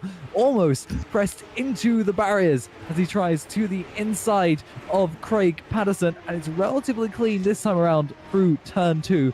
But there's Casper Kuritz looking to pick up on any of the scraps left up from this battle, and Sandeep Singh not too far behind. Casper Kuritz tries to benefit from Scopelli's unideal exit out of turn 6, but through turn 7 now. Kuritz right on the rear diffuser of that Potentia car, with Sandeep Singh trailing not too far behind. Kuritz unable to make a move into the Degners, but into the hairpin. This looks like quite a nice opportunity. I don't know if he's close enough. I think I'm looking more at James Knox on the back of Singh. Looks very, very close. And he's not one to shy away from throwing it down the inside. Doesn't do that on this occasion as they fly up the hill towards the spoon curve once again.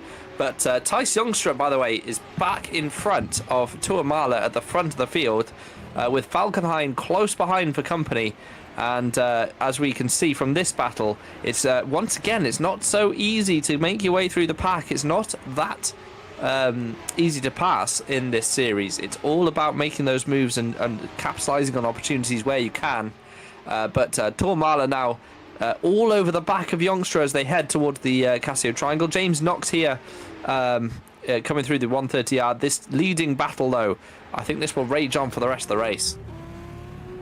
Yeah, and Falkenhayn will definitely be looking to get in on some of the action as well once he's dealt with the attacking Eunice Kerala. Tice Youngster set the fastest lap last time around. Tuamala moves to the outside, in turn 1. Behind that, Kerala moves to the outside of Falkenhayn. Youngstra able to stay ahead. Kerala trying the outside, is unable to find the speed, is unable to find the grip to try and make it past the Mapes Road car in P3 currently, as Scarpelli still shields Casper Kuritz away from the priority 1 car of Craig Patterson, and that as a result has put James Knox and Sandeep Singh in a very close battle here behind Casper Kuritz, and James Knox almost touching the rear diffuser of Sandeep Singh there. Through the S's and through the Degnas we go. It's slidey for Casper Kuritz, hitting that inside curb. But Omari Watson as well getting overtaken by the Excellion through the Degnas, and actually under attack from Stephen Lexo into the hairpin. Lexo has a look to the inside, but doesn't make a move. James Knox here alongside Sandeep Singh pulls into the slipstream once more, but will continue to attack. Yeah, and he's, as I say, he's the most likely car to make a move in this little gaggle. And in fact, he's going, or thinking about going down the inside. In fact, Singh missed the apex there, giving him the room in case he did stick his nose in. Sensible driving from Sandeep Singh. He's definitely done this before, you can tell. Look at this slipstreaming battle for the lead. Down into the 130R. This is easy flat. Can they make it through side by side? They can. What a move from Tuamala. Is he going to make it stick into the Casio triangle? Brakes a little bit later. Capitalizes on the apex. Great move from Tuamala, the Finnish driver, moving himself up into P1, and Falkenhayn will be looking to capitalise on the back of Youngstra as they head down the start-finish straight. Once again, there's a yellow flag in the 3rd sector, and someone's tumbling down the field. I couldn't quite see who that was, but yeah, I'd love to see that incident with Van der Smissen as Youngstra goes back into the lead and takes the position away from Tuamala once again. Great stuff. Yeah, around the outside in turn 1. A nice little move. Tuamala thinking better of fighting it for now, with Falkenhayn so close behind, as Kerala as well looking to get involved in some of this action.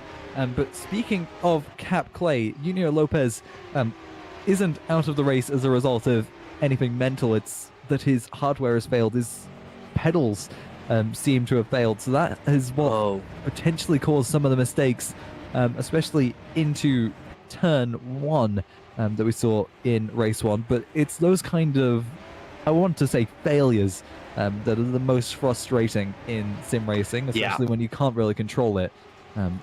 Because we do try and control all the factors that we possibly can within the sim, but when there's physical factors, we can't really do much about that when it comes to the pedals braking. But that's also just painful, really. It is, especially when you've prepped so hard and they only fail when you're midway through race 1. Obviously, that's what I'm doing down into turn 1 then on that first race, and was trying to survive the rest of the race with the pedals loose, and has chosen, rightly so, to not be a danger in race 2. So well done to Juno for that.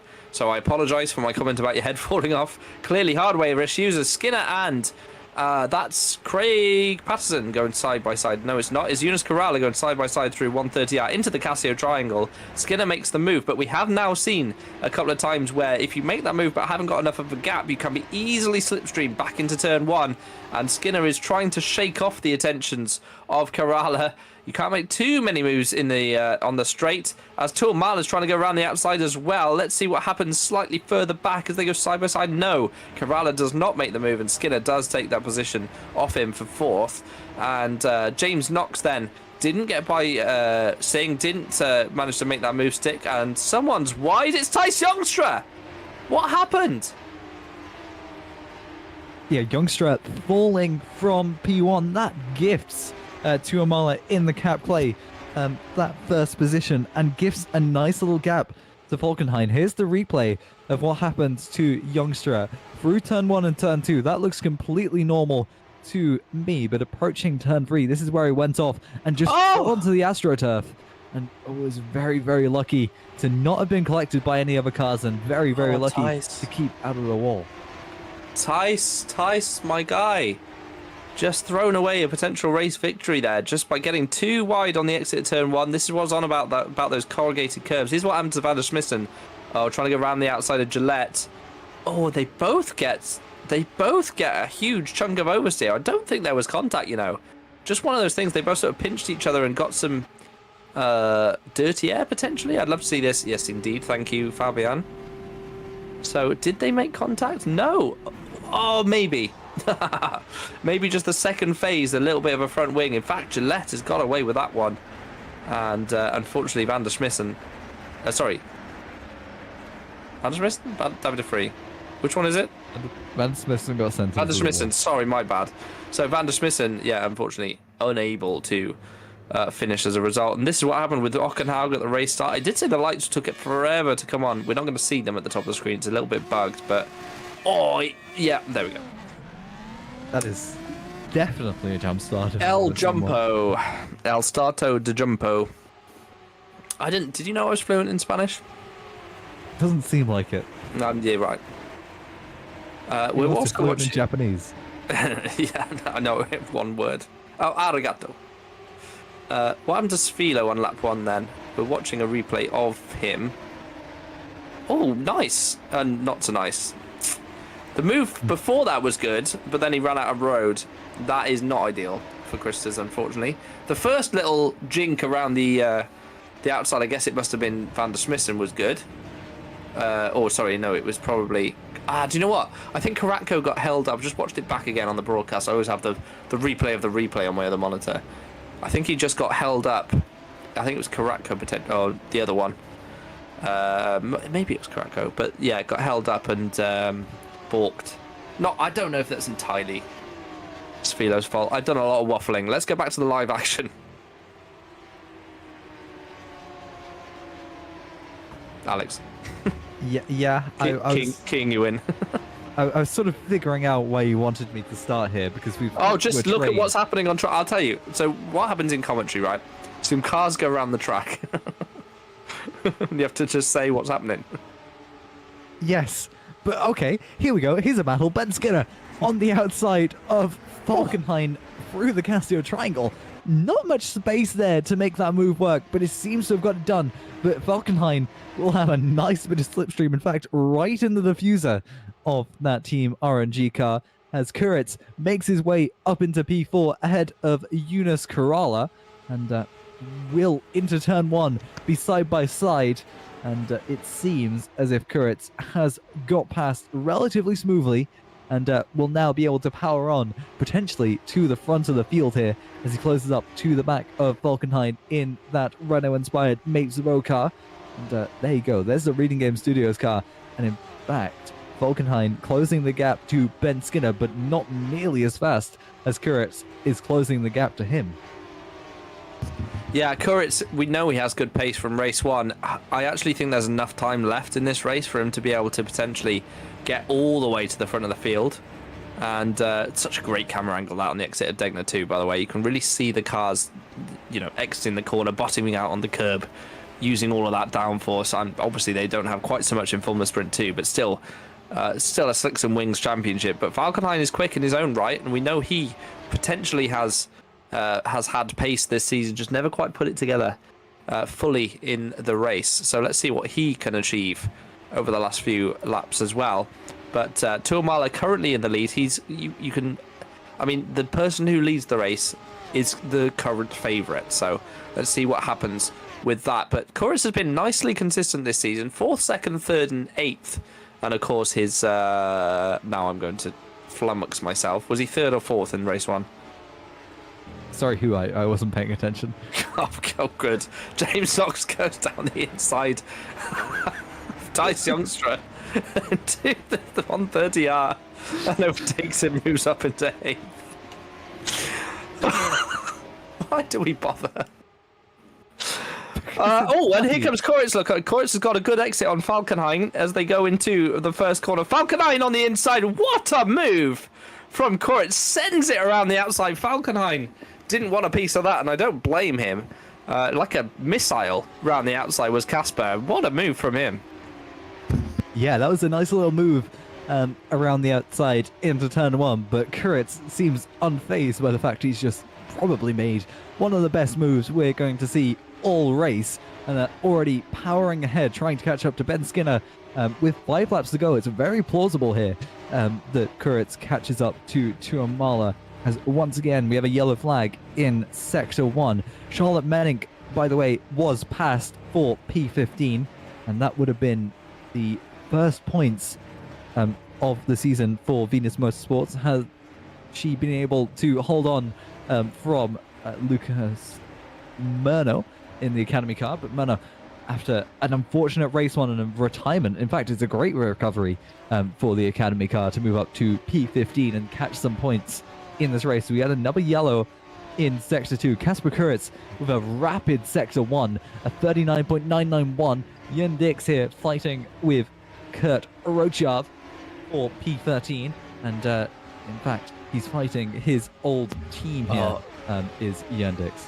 Absolutely, he is. I'm just looking at the gap in the leaders. Look, Ben Skinner's all over the back of Tuamala, and Kuritz is really not too far behind at all as they come through that final sector. They're going to come across the start-finish line momentarily as Jörn Dix lines up a move not close enough. Let's have a look at the battle for the lead as we go onto the start-finish straight. It's really, really tight. I don't know if Fabian's here, but they're going in side by side into the first corner between Ben Skinner and Tuamala. And it is still, in fact, it's Tuamala's been overtaken, therefore, by Ben Skinner. Kasper Kuritz right there and trying to capitalise as much as he can. But Tuamala usurped for the lead by Ben Skinner. Yeah, and further back as well, Lucas Murno moved up to P13. So that's, again, another important move. His Kasper Kuritz coming under pressure from Falkenhayn has to start pushing now to try and get past the Cap Clay of Tuamala ahead if he wants any chance of catching Ben Skinner here, as Tuamala just doesn't seem to have the pace.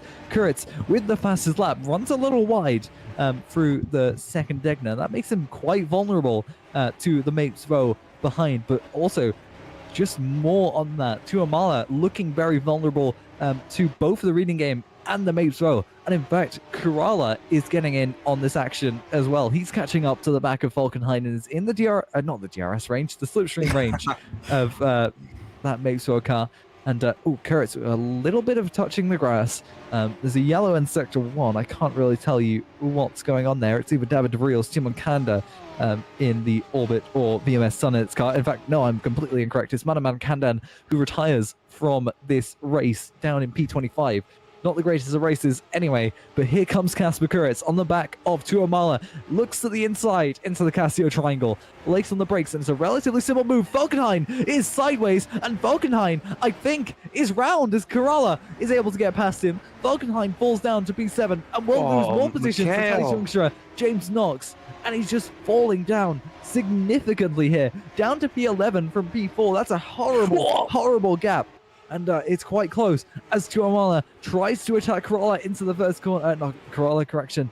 Kasper Kuritz into the first corner, but is unable to do so. And now Kuritz is able to power on in the clean air, trying to catch up to Ben Skinner, our leader. 3 laps to go for Kasper Kuritz if he wants any chance of getting this race win. But here's the replay for Falkenhayn, and I think it's just a rear locking situation, where in fact I think he might have to try and avoid Tuamala. In fact, he hits the back of Tuamala too late on the brakes, and that's just truly a self-inflicted incident. And then it's very, very tight on the exit of the Casio triangle there, and so he loses 8 positions. And there's Lucas Murno, who, like we said, has had a very strong race up until this point. If we could see the position deltas, I think he has about a 15 increase in positions. And there it is. Yeah, 15 positions for him, 15 positions for Damir Karatko as well. So 2 very, very strong races as Karatko moves up into the points. Charlotte Menink, who was P15 just a few laps ago, down to P18 now, as Sandeep Singh for Potentia gets past Craig Patterson for P5. Yeah, Craig not having his finest round, but definitely improving in race 2. He improved his position in race 1 as well, and nice to see him scoring solid points. He's now going to be overtaken, though, by Sandeep Singh, and Singh, having taken victory in race 1, not completely out of it for race 2. He's still got quite a bit of work to do, but Ben Skinner has zoomed off into the distance at the front of the field since overtaking Tuamala, and Kasper Kuritz is just outside that slipstream. It's all so important. Patterson trying to make his way back by Singh. Don't think he's going to be quite close enough as they head down into turn 1, and Craig using all of his nous trying to put off Singh. Singh's probably a little bit too, I was going to say wise. Yeah, wise to that. I think wise is the right word. Definitely not old. But could have said experience. Experience would be the best That would have been word. an easier word, you know. Yeah, I mean, I'm sure he is a very wise gentleman. Just wasn't what I was trying to say. But anyway, Patterson unable to put him off to the point where Singh made a mistake, so Singh moves up into P5. Corral are next on his list. Yeah, Singh with a strong performance as well as Kuritz, but Kuritz looks very strong as he pulls into the slipstream of Ben Skinner finally on the back of that RNG car. And it has to be said, Thijs Jongstra didn't have the greatest of moments earlier on in the race, but he's recovered quite well to be in P7 here, considering the gravity of the mistake he made. But it seems like no progress is really being made here for any of the cars. I say that as Thijs Jongstra hits the grass on the inside of the spoon curve, and that makes him a relatively easy target for James Knox here, as James Knox in the slipstream will have a nice bit of overspeed and will be able to shorten this 4-tenth gap to over 2 tenths through 130R, and this is still technically a bit more straight for James Knox. Thinks better of it, backs off the throttle a little bit heading up to the Casio Triangle, but will now have a great run into turn 1 here to try and get past Thijs Jongstra, but Omari Watson as well looking to fight up here as Sandeep Singh on the back of Craig Patterson right to the inside of the circuit. There's not really a battle going on there, but for James Knox, he will have a bit more overspeed, looks to the outside in turn 1, but just doesn't have the overlap to be given space, to be given racing room there by Thijs Jongstra, as there's something going on for P14 and P15. In fact, it's a side-by-side battle as Kurt Rocha, no, Falkenhayn is off the circuit for Makes Row, and it's gone from bad to worse for Falkenhayn. Down from P4, now outside of the points. It's just a downhill spiral as those tires begin to cook off. And here's a replay of exactly what happened to Falkenhayn. In fact, yes, this is what happened out of turn 1.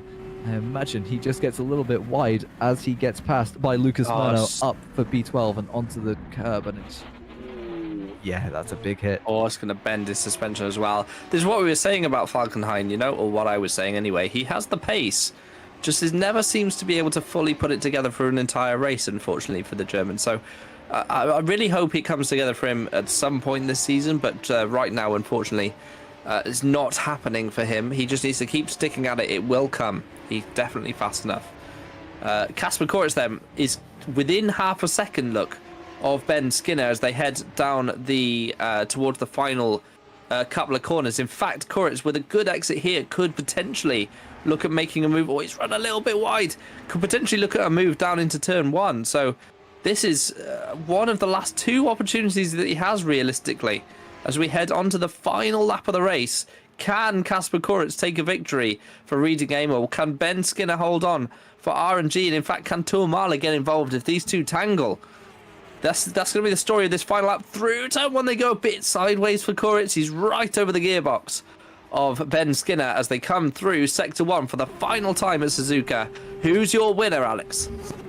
Well, Ben Skinner has had a strong performance this entire race, but so has Kasper Kuritz, and Kuritz behind, looking very racy, but just isn't able to hold on probably quite as well as he'd want to through these strong downforce reliant areas, the technical sections of the S's and the 2 Degners, the 2 fastest corners on the circuit, ignoring 130R. Kasper Kuritz onto the gravel out of the second Degner, and that's not helping his chances whatsoever. But through the hairpin, Ben Skinner has to be very careful not to give too much speed, too much, I guess, space for Kasper Kuritz to try and find some of that advantage back, try and find some of that 6 tenths back, as into the spoon curve it's about 5 tenths for Kasper Kuritz, and you can see on your screen that's a relatively large gap. Kuritz hitting the grass on the inside of the spoon curve, but just probably here doesn't have the exit, and that gap has grown significantly through the spoon curve as Kasper Kuritz just doesn't have the speed and isn't close enough to be able to do anything here as we approach the Casio Triangle for the final time Ben Skinner for Team RNG for the second time in Formula Sprint 2 has one more corner to navigate, and he does win for Team RNG here at Suzuka in race 2, becoming the 6th unique winner in 6 races in FS2. And here's a battle for P9. Here's Domenico Scarpelli. It's 3 wide to the line. Lucas Murno is P10. Stephen Lexo crosses the line, P9.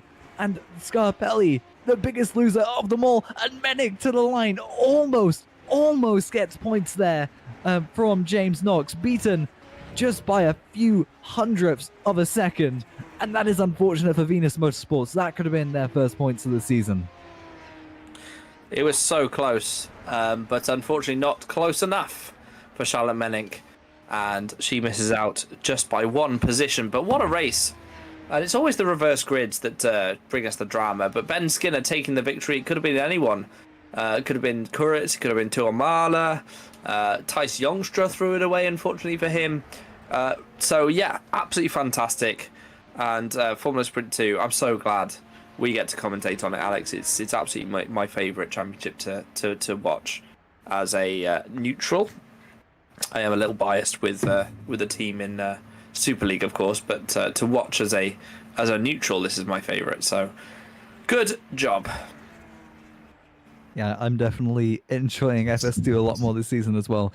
Not having, any stake in it anymore other than being a commentator, and it's definitely been a fun season. 6 unique winners in 6 races. As I said, we haven't had the same winner twice this season, with Potentia being the only team to have both cars having won a race. As Skinner seems to have celebrated his win with a few celebratory donuts. But for Kasper Kuritz, it's just not enough. Once more, being beaten out on the last lap with a great final lap battle in race 2. Yeah, he was so close. Just probably needed that 1 or 2 more laps to really make it work, but just couldn't. So, unfortunately for Kasper, his time will come. I have no doubt. You can do the results. Thanks, Toby. Oh, we've got a replay from Fabian first. I apologise, everyone. Where we look.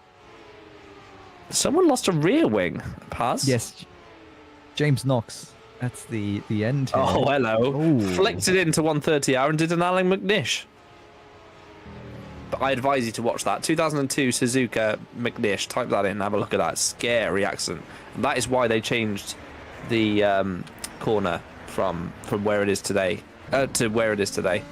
But yeah, he just flicked it in and... I don't know if he knows he has no rear wing. He should really have boxed at that point. It's the final lap. Oh, it's the final lap. He should still have boxed.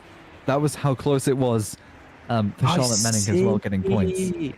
I don't know the rule on that, because you're supposed to pit at the earliest available opportunity now. It used to be, quote, within a lap. Oh, hello. We went up and down the order. That was nice. Alex! We can count it down. That sounds fun. Can we? Can we? Can we count it down? Can we do that? That sounds fun. No, we can. Okay. Perfect. Yes. 31st is Justin van der Smissen. 30th is Andrea Shania with Chris Spilo ahead of him in 29th. Florian Hassa, 28th. Simon Kanda, 27th. Manaman Kandan, 26th. Michael Falkenhayn, 25th, with David De Vries, 24th. Caitlin Penny and Mihailo Zendevich, 23rd. And 22nd was Samil Slavev, 21st. 20th was Bobby Vakadov with Magnus Ockenhaug, P19. Johannes Lapitt, P18. Kurt Rochov, 17th. And just by a few hundredths of a second, Charlotte Menink in P16. James Knox, last of the point scorers in P15 with Joe Gillette, 14th. Gian Dix, 13th. Demi Karatko, 12th. And Domenico Scarpelli, P11. This is a terrible... We're never doing this again, by the way. This is a terrible idea. Lucas Murno, P10. Stephen Lexo, P9, with Mario Watson, 8th. Tice Youngstra, 7th. Craig Patterson, 6th. Sandeep Singh, P5. Eunice Kerala, 4th. And the podium is Mikael Tuamala in 3rd. Kasper Kuritz, 2nd. And Ben Skinner, the winner here in Suzuka. And that was funny, so I don't really care if we don't do it again. Yes, but we're never doing that again in any of the broadcasts. We do need to have the scrolling graphic though. Oh my we forgot goodness, about we're in this. control. Yeah, because Vince isn't here anymore. But now Vince prevented us. Now I love Vince, right? But it did prevent us from using a scrolly graphic. So Fabian, the next time we do this, I'll prep you beforehand. There's a lovely scrolly graphic. I'm not sure what button you press. I'm sure Remco will know. I want to see it. We need to bring back the scrolly graphic. Hashtag scrolly graphic. Yeah, put it in the chat if you want the scrolly graphic. We'll do it in warm up so it isn't too disruptive. Oh yeah, no, we'll just have the whole warm up with a scrolly graphic. It's basically a Yes. ticker at the top of the screen. It's really bad, by the way. But we want it. Because do. That's what FS2 is about. Oh, absolutement. We have interviews. Bit by of the way, French that there we for need to you. do. Sandeep, let's speak to him. Yes. Sandeep, What's up? sup? How are you? Yeah, I'm alright. Yeah. Living the dream, the FS2 dream. Just having fun, I guess. How did it go? Obviously, race 1 was nice and easy peasy. You seem to have a Yeah. lot of pace here compared to perhaps the first couple of rounds. No, like Turkey. I was just chilling there. I didn't really like. If my review turn well, I was like, cool. I'm just not gonna battle him. I just sat behind him, and then here, basically no one was ever gonna beat me here in Suzuka. So that was it. Just straight up. I love that. I respect the confidence. I mean, obviously this is a bit more chill for you compared to perhaps sweating it a little bit more in Super League or Super Lights. Are you having fun? That's the important thing. We're all trying to have fun in GPVWC these days. Yeah, I mean, like, I could have done Super League or other seasons of Lights, but it's just like it's a timing thing this year. I'm studying, and then I've got like some more stuff, like holidays and stuff planned, and then like Nice. for FS2, I don't really have to like do as much practice. But to be fair, for like the setup I had for Turkey and then tried to use that Japan was nowhere. I actually had to spend time with Toby for this round for like a couple of hours, and we found Nice. a really good. We found a really good setup, so I have to thank him for that. And then hopefully, I'm not around for Jeddah. That's I'm skipping that one. That's one of the days that I'm missing, and then I'm back for Spain. But yeah, I mean, like, I know people got issues with me doing FS2, but like, I mean, No. I want to race, but like, but obviously this. If I had like a lot more free time compared to the last few years to like do practice and stuff, I would have done lights, but I don't. I just don't have as much free time anymore. But... And to be honest with you, Sandeep, I understand that. You know, it's not like you're a former champion that's doing it. You know, that's a little bit different in my opinion. It's you're coming down a couple of divisions, obviously, to have a bit of fun. Yes, I think I think you could easily compete in Super League or Super Lights, and you have done. But that said, you know, I mean, I think the whole field in GPVWC is stronger anyway, and you can do the sprint championships. There's nothing wrong with that. So I have no issue with that whatsoever. I think I think it's good. It's a whole different game because obviously Yes. I'm so used to P2P DRS strategy. Like if I have a bad Tire quality- saving. Yeah, exactly. I don't have that. I'm just having to like actually. Well, I haven't had to push yet in the race, but Don't Sorry. say you don't. Don't say Sorry. you don't belong here and then say that. I haven't. All right, so like, I mean, Melbourne, I had to push a little bit because I didn't realize on the day I got my setup completely wrong because I hadn't done. Like, I didn't know what the meta was, but like, Turkey was. Yeah, I mean, apparently it's high wings is the meta in this car. It wasn't last season. It was very low. What Yeah, obviously what I've been told. we used to work with Tom. He's great at setup work. If you can dial it in with Tom, he's superb. He can really produce good results. So yeah, fair play. Final question: what are you studying? Trying to finish my ACCA off. I don't know what's the name. Sorry, what's that? I'm so sorry. The accounting qualification. I have 2 exams left, basically. Nice. But I can only take them quarterly. That's the issue. So, but because it's a lot of work, so I just spend a lot of time doing that and other stuff now. Nice. Well, I mean, accountancy is a great career. You can do all sorts of stuff with that as well. So fair play.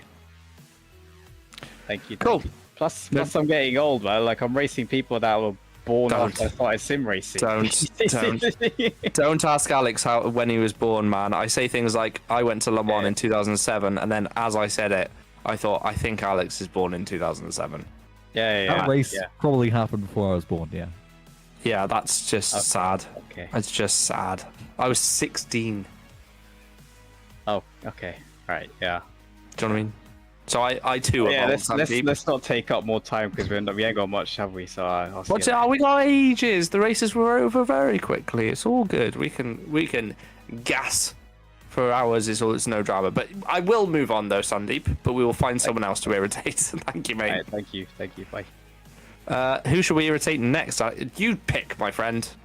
Well, Casper Kuritz, of course. 2 podiums, 2 races. Yeah, let's get him in. Okay. Here he is. All yours, Alex. Casper, hello. Hello. You had a nice few races today. I mean, 2 podiums, 2 races. That's not particularly bad, by any stretch of the imagination. But were you getting deja vu on that last lap there for Australia? It felt like you were getting really close to the car ahead of you, and then you just had a point in the lap where you fell quite far. Was it a similar situation, or? Looking back at it now, definitely, yeah. Did the same thing, made one mistake, and just Ben was flawless that last lap, so yeah, I couldn't have done much of it. But yeah, Ben helped me get to where I was in race 2, as well as Thijs. They both helped me, held everyone up, so the pack was close, and yeah, just started picking them off one by one. Yeah, so that sounds like just a normal race, pretty much in FS2. But yeah, very strong performances in both race 1 and race 2. In fact, you are the thumbnail of today's race, so Ooh, pretty fitting. Yeah, I saw. You've done it proud. Congratulations. Yeah.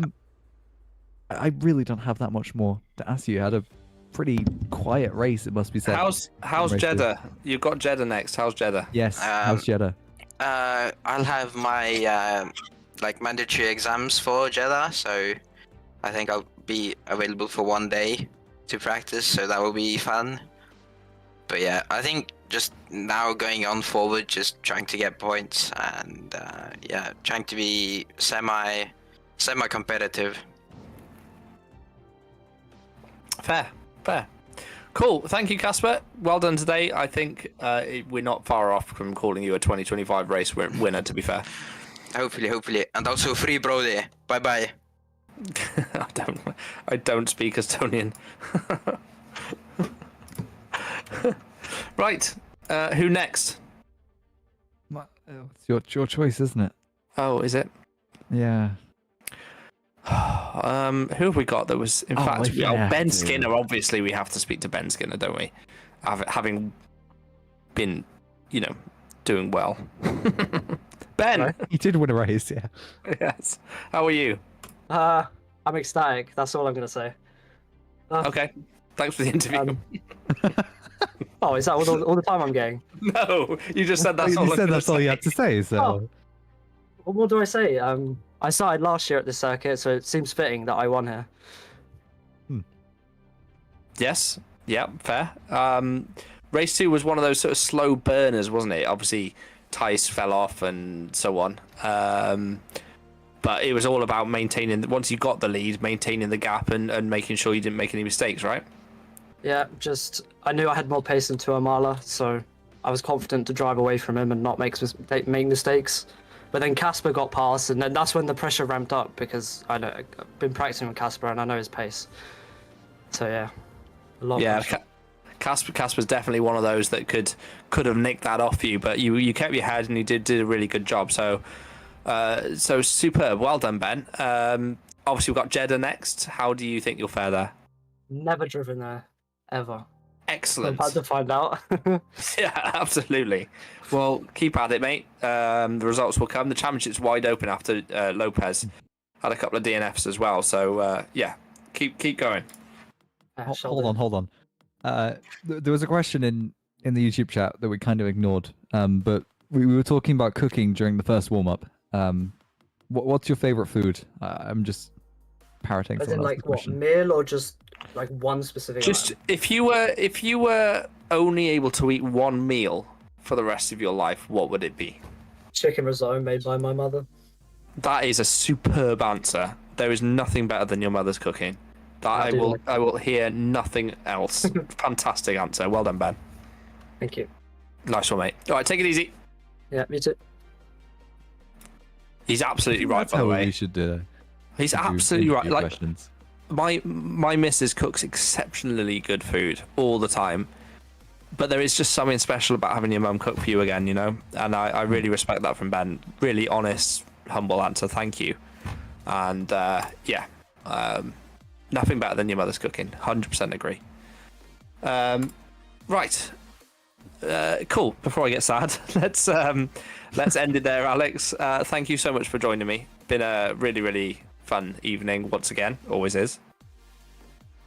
Yes, it was a fun evening. I think that's how we should do interviews from now on. Is we don't care about the race. It's just an extension of warm up, and we talk to the drivers about what we talked to. I think we need to at Random least check that they want to, if they want to talk about the race. But yeah, because obviously some people it's their first wins. But obviously. yes, but yeah, I agree. It's nice we have a bit of fun here. Take it a little bit less serious. Because ultimately this is all a hobby for everyone, and we all want to have fun. So thank you for being part of that, guys. And I hope you all have a really lovely evening. I've been Toby Davis. I've been Alex Foulkes. And we will see you in Jeddah in 2 weeks' time. Don't miss Formula Sprint 1 this Thursday, Academy on Monday, and then we have Super Lights on Tuesday and Super League on Thursday next week. Those are all here at Suzuka. But from myself and Alex and Fabian, thank you for the camera work today, Fabian Jungbluth. And we will see you in 2 weeks' time. Until then, thanks for watching. #scroll.